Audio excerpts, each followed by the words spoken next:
There's nothing to writing. All you do is sit down at a typewriter and bleed. Welcome to The Bleeders, a podcast and support group about book writing and publishing. I'm writer and podcaster Courtney Kocak, and each episode I bring you new conversations with authors, agents, and publishers about how to write and sell books. Hey Bleeders, today the tables are turned. Instead of interviewing another writer about their book, I am the one in the hot seat, and for this special episode, I am being interviewed by Lili Gourley, my junior editor at Trio House Press, about my debut memoir, Girl Gone Wild. The book is a coming-of-age story about ambition, delusion, drugs, sex, misogyny, and yes, selling t-shirts on the Girls Gone Wild bus. In this conversation, we talk about the long road of writing the book, the revision process, how the Girls Gone Wild tour eventually became the title essay, the role of substance abuse in the story, the writers who helped shape my voice and journey, and why memoir can be a surprisingly powerful tool for healing. If you have ever felt messy, judged, horny, overzealous, confused, or like your life refuses to fit into a nice, neat narrative, this one is for you. And before we get started, I want to let y'all know I'm running a pre-order campaign to support the launch of Girl Gone Wild. If you pre-order 10 copies, you'll get access to The Confessional, which is a 5-week live memoir writing residency where we meet 2 times a week. I'm going to walk you through my process. I'm going to lead guided writing sessions and answer all your questions about writing and publishing memoir, and take you behind the scenes of my book launch. It's going to be so much fun. I cannot wait. I honestly think it's a steal. All you have to do is buy 10 copies. You'll be full up for Christmas. You can find all the details at CourtneyKocak.com/teaching. And just a heads up, the doors close at the end of this week on March 20th. And if you'd rather just pre-order 1 copy of the book, I would be eternally grateful. It truly helps more than you know. All right, let's get into it.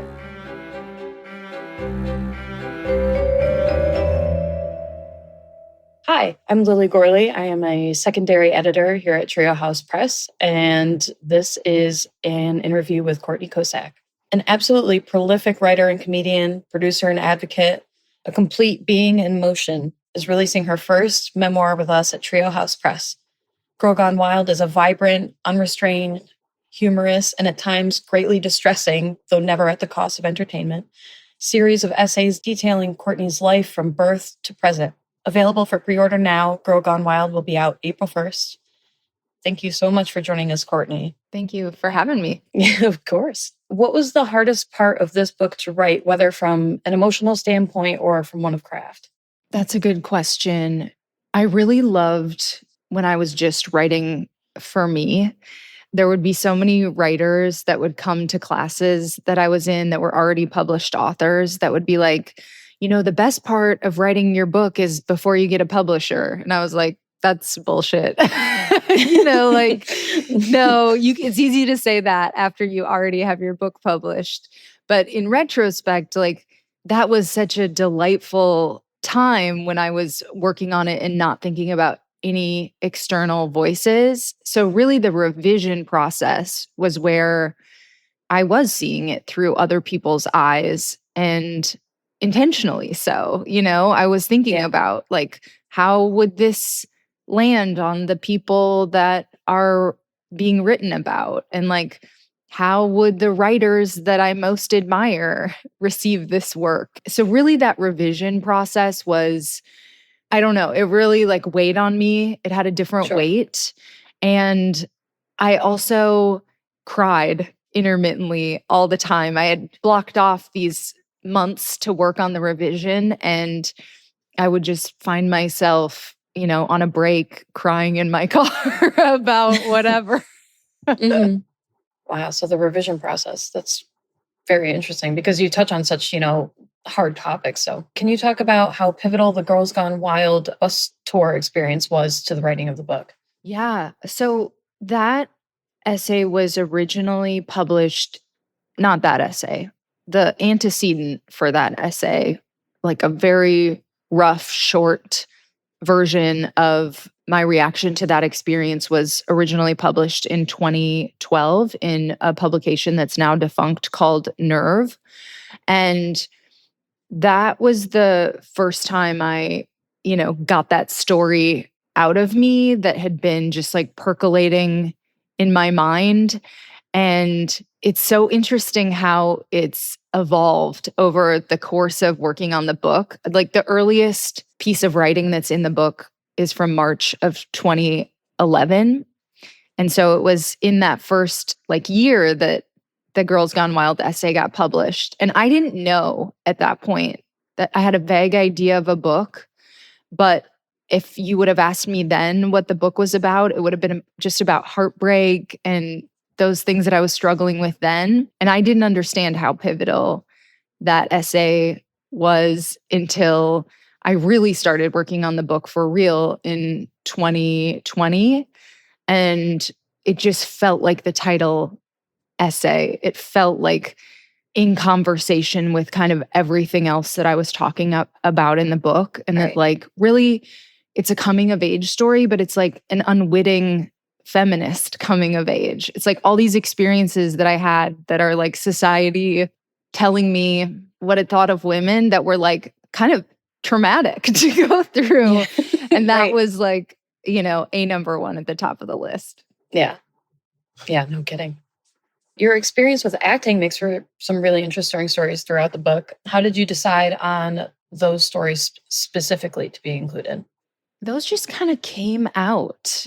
An early essay that was definitely in the first full draft of the manuscript that has changed dramatically. It's like some stuff got ripped out, some stuff wasn't written yet, but How to Make It in Hollywood Part 1, which is really like part 1 of so many others that I feel like follow in the book. That came out in that draft. Waiting for Guffman came out in that draft. And yeah, I didn't know that acting was going to be a piece of it. But of course, it was like my passion until I was 27 or whatever. And I started writing for myself to create opportunities. And then I was like, oh, this is the thing. But it was like the guiding light of my life for so long. So it's like, I can't even write about my childhood and my early adulthood without writing about acting. Sex work and exhibitionism are often surrounded by stigma. Between your book and your podcast, Private Parts Unknown, among many other things, I'm sure, you've worked diligently to combat that. What kind of response have you gotten from being an advocate for sex positivity? I think it's mostly been through my podcast. I wrote an essay for Cosmo about getting a happy ending massage in Tokyo. This is not in the book, but I got a lot of social media comments and messages about that essay, which really reoriented my relationship to pleasure. So that was fun to hear from people. But I'm really excited to hear, after the book comes out, because I feel like I'm interviewing other people for the podcast. And so, I'm prioritizing the stories and the points of view that I think are important by who I'm choosing to interview. But in terms of my own story, I don't think it's fully out there yet. So I don't know. I'm excited to see what the response is. Yeah, that is very exciting. You're very candid about your past addiction to Adderall, and congratulations on your near decade of sobriety. That's amazing. Can you talk about how the recovery journey has shaped the arc of this book overall? Yeah, that was such a fraught relationship that I had with that substance. And I didn't know if I would be able to quit. At the time, I couldn't envision my life just totally sober of it. And I always thought, it's so funny because my best friend has a Adderall prescription. And it's I would never in a million years ask her, I have no desire. But at that point, I couldn't imagine having access in any way and not wanting to use it, because it was all tied up in ED stuff a little bit and ambition and all of these personality things that I have. And really that was why I ultimately quit, was because I found that it was like bringing out some of the worst aspects of myself. And like it was a bulldozer for a few relationships that probably would have ended anyway. But when they ended and that was like cited as a reason, that definitely shifted my perspective about like, oh, you need to quit. Yeah.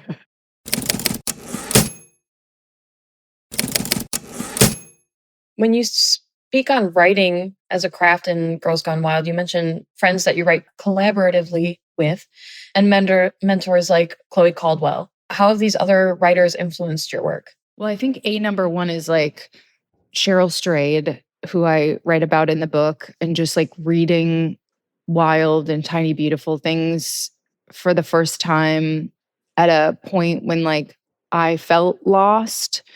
That was so influential because it gave me this vision of who I could be and who I wanted to be. And it also gave me patience. This has been really since the first essay that I got published as like an adult. Like it's been 15 years. That's a long time. And Cheryl, she was 43 when her books hit and her big books hit. And I think that was just important for me to see too, that just like I want to be like this person, and she didn't even get to where, like, it takes a while to like gain that kind of wisdom. So that was such an important lesson. And then she led me to Lydia Yuknovich and Chloe Caldwell. And Chloe was like this accessible kind of peer. She was ahead of me, but like I could email her and I like wanted to interview her after I read Legs Get Led Astray, her first essay collection. And then I started taking classes from her. And then, that led me to other people. But yeah, those were so influential. And then just I've constantly been in class, I think, since I started writing and realized I wanted to do that. And I'm a very ambitious person, but I am very motivated by external deadlines and figuring that out for myself. Sure. And just realizing like I need a little bit of a dominatrix to like give me an assignment. Like that was so helpful. And also taking those classes, like I got to know the instructors and I got to know other people in my classes. And I would have to say, like, really, like the writing community that I have today is like mostly based on those relationships. And then when it was time to revise this book, obviously Chris and you did a couple passes, but I was like wanted every bit of information that I could. So it was like I had a couple people from those classes that I could go back to and be like, "Hey, could you read this for me?" And that was amazing. And it's funny you mentioned Cheryl. It's Cheryl Strayed, because my next question was, she's mentioned as a huge inspiration for you. And how did her work keep you motivated to continue writing? I mean, I cannot say enough about Cheryl. I actually just sent her a thank you a few days ago. And it doesn't even matter if I don't get a response. It was just like so meaningful for me to be able to send that, because everything. I mean, she was in her Dear Sugar columns, like she was just such a wise soul. And so she gave me patience. She gave me a vision of who I wanted to be. She gave me like perspective. When you feel like you're really going through it, it feels like your life is the worst one on earth. And it was like very clear in her writing, like no other people are struggling with shit that's like, you can't even touch, She gave me acceptance of like who I am and like the ugly parts of myself that were hard to look at and hard to embrace. And so I actually want to revisit Wild and Tiny Beautiful Things this year because I haven't read them in over a decade. But yeah, I mean, I have so much gratitude to Cheryl because she has taught me so much through her work. Yeah, I think that's you touched on it so beautifully at the end of your book. That's awesome. I really have to read those, by the way. Oh my God, Lily, you will love. Yeah, I know. I can't wait. I have a very long list. Bump those to the top. Yeah. Reordering in my head as we speak. Yeah. So what advice would you give to someone writing a project on a deadline? First of all, like ask yourself where this deadline is coming from, because like I said, external deadlines are super important. And if you do have something under contract, obviously you're going to have to shed some things in your life and reprioritize and whatever. But like, if it's just you being like, I'm 28 and like nothing's happening in my life yet, like I just encourage you to slow down. And that less mature work that I thought I was writing, when I first started, that would have been about my heartbreak, that would have been called How to Mourn the Loss of My Drug Dealer, which makes me cringe. And it's so funny. That's like a line in the book is, it's related to that Adderall story. But so it's not like that was a terrible idea. I kept like a little piece of it. But like if I would have written that version of the book, I would be mortified today of the book. So I just want to give people the permission that Cheryl gave me. And that is that like, it's okay if your path is long, maybe it's supposed to be long. And maybe you haven't even had all the experiences that are gonna be in your book. And maybe you haven't learned all the wisdom that you're gonna be able to impart in your book. And that, I mean, really, like, yes, do I hope external things happen for this book? Of course. But like what really happened in writing the book is like, I healed myself, Mm-hmm. And so if your goal is to write a memoir, like give yourself the gift of time so that you can really get that greatest gift that it has to offer you out of it. And would you say that was something that idea of like healing yourself through your work, was that something that you went into writing with, or is that just something that happened over time? I think maybe subconsciously I was looking for that. Like I wanted that feeling. And Right. I went to therapy and was like looking for it there. And in some ways I got that in part. But like really the self-acceptance and the catharsis over things that I thought were mistakes that really, I don't know, kind of like made me like, I don't know who I would be if I didn't get totally fucked in the head by girls gone wild. It's like, Sure. I have a tiny piece of gratitude for that. Yeah. As well. Yeah. It happened. And I do think that is one of the amazing things that can come out of a memoir. And I'm working on another one right now. And like, it really is about my relationship with my body. And like, do I want to be a mother? And like, I think at the end of the day, I want to like answer those questions for myself. And I want to like heal how I think about my body. And so, yeah, it's an amazing thing that can come out of it. Yeah. So this is the last question that I have written. What do you hope that your readers get out of reading Girl Gone Wild?